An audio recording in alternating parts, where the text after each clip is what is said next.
Have you ever uploaded a document to an AI and asked it a simple question and it just lied to your face? It confidently gives you an answer that is completely wrong. Large language models like ChatGPT actually have terrible memories. If you want an AI to actually give you factual, true answers about your business, you need a secret weapon called Retrieval. Okay, so what is Retrieval? Imagine you walk into a massive library with millions of books and you ask the librarian, how do I fix an engine on a 1998 Honda Civic? The librarian doesn't have the answer memorized. Instead, they retrieve the exact manual, flip to the exact page, hand it to you, and say, read this. This whole process is just called RAG, or Retrieval Augmented Generation. But here's the catch your librarian can be easily confused. Let's look at the three main ways to do retrieval, starting with the most popular one vector search. Think of vector search as searching by meaning or searching by vibe. If a customer types, how do I get my money back? A vector search is smart enough to find the document titled refund policy. It does this by turning words into numbers called embeddings. But if you search for an exact error code like error 404, a vector search might be just bringing general articles about internet issues because the vibe is similar, completely missing the exact technical document you need. So if a vector search is bad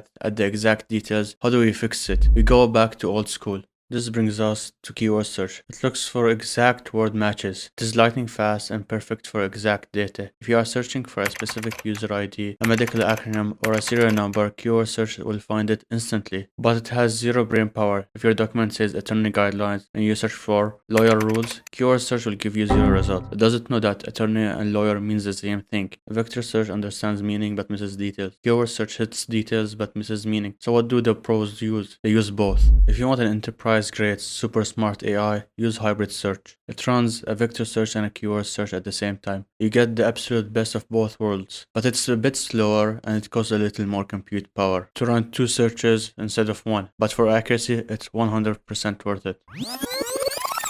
To build a basic retriever, you only need to do three simple steps. The code begins by defining company policies and then embedding them and storing them into a vector database. If you don't know what a vector database or embedding is, I created two videos explaining these into details and leave them down below in the description. And then we create a retriever. This is what we'll use to search our vector database to find answers regarding our questions. And then we'll define an AI model. And then we'll define a variable that gives instructions on how to use the documents for the AI. And then we'll create a helper function to format the documents that the AI found into a single string. And then we'll build a chain, which basically pipes the data step by step from the retriever to the final output. And finally, we're going to ask our question and we're going to invoke the model in order to get our answer. As you can see by the answer, our RAG did give us the correct answer accurately. If you like this video, make sure to like, comment and subscribe. See you in the next one, please.